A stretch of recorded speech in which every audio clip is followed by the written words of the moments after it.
जिले के मूर्तिकारों के अस्तित्व पर खतरा पैदा हो गया है। बड़ौदा में टेला क्षेत्र में खनन पर लगी पाबंदी इसकी वजह है। वर्षों से अलवर और आसपास के इलाकों में मूर्ति निर्माण का कार्य हजारों परिवारों की आजीविका का प्रमुख स्रोत रहा है, लेकिन खान बंद होने के बाद से यह परंपरा संकट में पड़ गई है। पूर्व में मार्बल आदि स्टोन स्थानीय खदानों से सस्ता और अच्छी क्वालिटी में मिल जाता था, वहीं अब मूर्तिकारों को यह पत्थर हजारों किलोमीटर दूर से मंगवाना पड़ रहा है। परिवहन और महंगाई के कारण पत्थर की कीमत दोगुनी से भी ज्यादा हो चुकी है। इस वजह से मूर्तियों की लागत बढ़ गई है, जबकि बाजार में उतने भाव नहीं मिल पा रहे। यही कारण है कि कई मूर्तिकारों ने काम बंद कर दिया है या मजदूरी के लिए अन्य शहरों का रुख कर रहे हैं। कारीगरों का कहना है कि अगर जल्द सरकार ने कोई ठोस कदम नहीं उठाया तो पारंपरिक मूर्ति उद्योग पूरी तरह से ठप हो सकता है।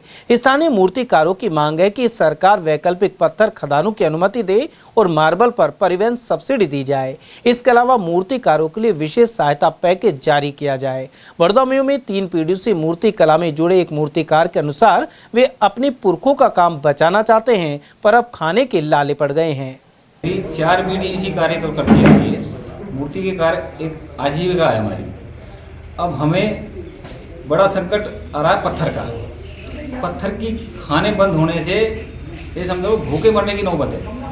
और आज 10,000 परिवार इसी काम से जुड़े हुए हैं। अलवर क्षेत्र के लगभग 10,000 परिवार इसी काम से 4 पीढ़ियों से जुड़े हुए हैं। अब खान बंद होने से सारा काम चौपट हो गया। अब खान में से पत्थर ही नहीं है तो फिर बनाएं क्या, और बनाए नहीं तो फिर अब पत्थर लाने के लिए उदयपुर जाना पड़ता है या फिर राजसमंद जाना पड़ता है, गुजरात जाना पड़ता है। उसकी 5 गुना कॉस्ट आती है इस पत्थर की। ये पत्थर हमें आसानी से उपलब्ध हो जाता था मल्लाना की खान से, टहला की खान से, धीरी की खान से, आंधी की खान से।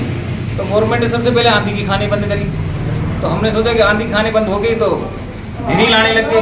अब फिर झिरी की खानें बंद कर दी। उसके बाद हमारा लास्ट ऑप्शन रहा मल्लाने की खान। अब मल्लाने की खान को 24 महीना वो बंद हुए।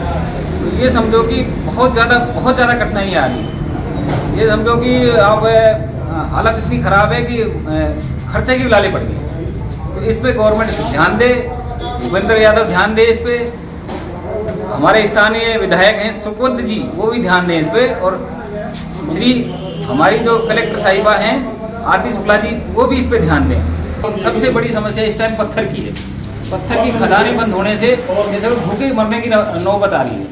तो आप इसी पे गौर करके, इसी पे विचार करके इसको आगे बढ़ाओ, और मीडिया इसको आगे बढ़ाएगी तो शायद हमारा कुछ भला हो जाए।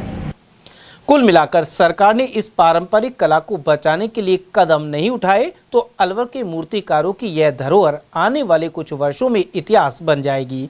देखना है कि इनकी मांगों पर कब तक गौर किया जाता है। रामबाबू शर्मा, ATL न्यूज़, बड़ौदा में हो।